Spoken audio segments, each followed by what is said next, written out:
Programme के देखने और सुनने वालों की सेवा में, उनकी खिदमत में ये खादिम नौशाद नमस्ते सलाम अर्ज करता है। कबूल फरमाइए।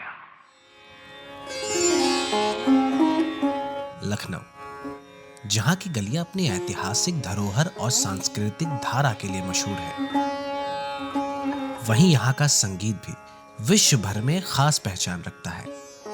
और इस संगीत की दुनिया में अलन साहब एंड सन्स एक ऐसा नाम है जो लखनऊ की इस विरासत को संजो कर रखने का काम कर रहे हैं। हमारा नाम अजमतुल्लाह है।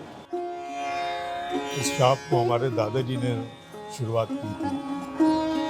हमारे दादा जो थे, जब हारमोनियम की दुकान से निकलते थे तो उनके अंदर एक लगन थी कि इस काम को हम भी करेंगे, करने की एक चाहत थी उनके अंदर।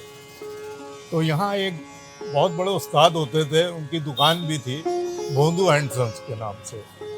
तो हमारे दादा जो थे उनकी दुकान के ऊपर जो थे एज ए मैकेनिक के तौर पे, काम सीखने के तौर पे उनके यहाँ गए, उनसे रिक्वेस्ट की कि हम भी काम सीखना चाहते हैं। तो उन्हीं ने कहा कि आओ सीखो। फिर उन्हीं ने बहुत सिखाया था। तो मेरे दादा के उस्तादी वही थे एक तरीके से। भोंदू एंड कंपनी हुआ करती थी, बहुत बहुत पुरानी दुकान थी। लेकिन क्या आप जानते हैं, इस दुकान का और लखनऊ के महान संगीतकार नौशाद अली का एक गहरा रिश्ता है कि ये भगवान और खुदा की देन और उसकी ज़बान है, जिस ज़बान को वो समझता है।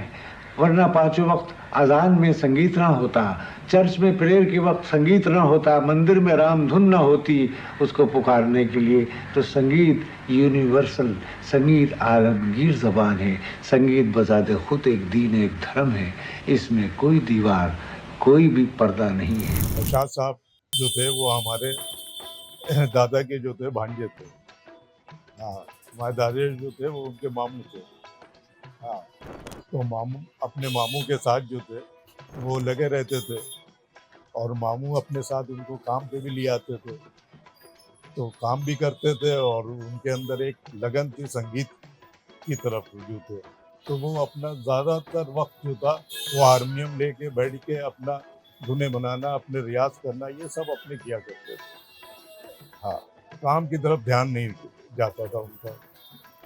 अच्छा, मामू भी देख के कुछ नहीं बोलते थे, बल्कि और उनको जो था, जो कमियां होती थी वो उसको पूरी करा देते थे।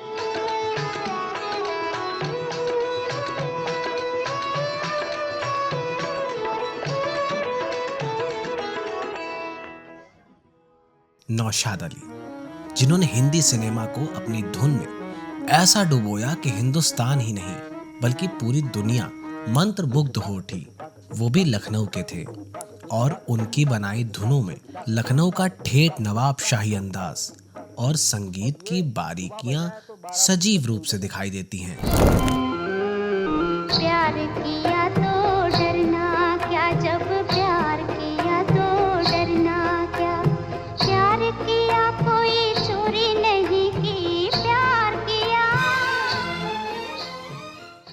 अलन साहब एंड सन्स का ऐतिहासिक योगदान इस मायने में भी माना जाता है क्योंकि यहाँ के वाद्य यंत्रों ने नौशाद साहब के साथ साथ उस समय के कई बड़े संगीतकारों को अपनी कला और रचनाओं को मधुर आकार देने में मदद किया था।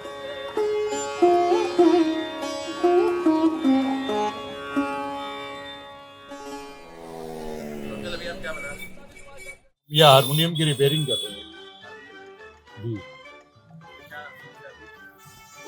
इसमें एयर नहीं रुकती थी, उसके इसका एयर फिटिंग करेंगे, सारा साबर आबर इसका सब चेंज करके एयर फिट होगी, उसके बाद फिर ट्यूनिंग करेंगे इसका। हाँ, पूरा बाजा खोल के रिपेयर करते हैं। दे दी जाएगी। बताइए। अरे मिलेगी, जो अपने होगा वो ले लिया जाएगा। नहीं, ले जानी है भाई हमारे। अरे जब ले जाना बताना, ले जाना। अरे बताइए। अरे ले जाना आके आना। अरे व्यवस्था हो जाएगी सब।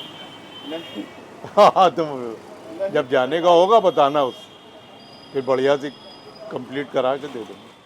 1925 से लेके शुरुआत की थी आज 2025 हो गए, 100 साल पुरानी हो गई हमारी दुकान को 100 साल हो गए पूरे।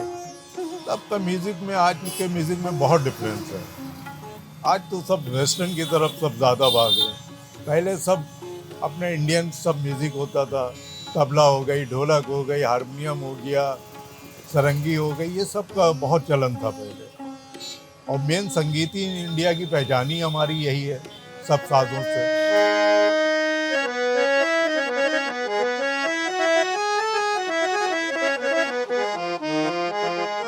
क्लासिकल म्यूज़िक जो है वो एक बुनियाद है, बिना उसके कोई संगीत ही नहीं है। जब तक के उसमें नहीं जाएंगे क्लासिकल म्यूज़िक के अंदर, तो म्यूज़िक का कोई मतलब ही नहीं रह जाता है। अलन साहब एंड सन्स की ये परंपरा आज भी कायम है। हर वाद्य यंत्र में उस कला की झलक मिलती है जो नौशाद साहब की फिल्मों में सुनाई देती थी।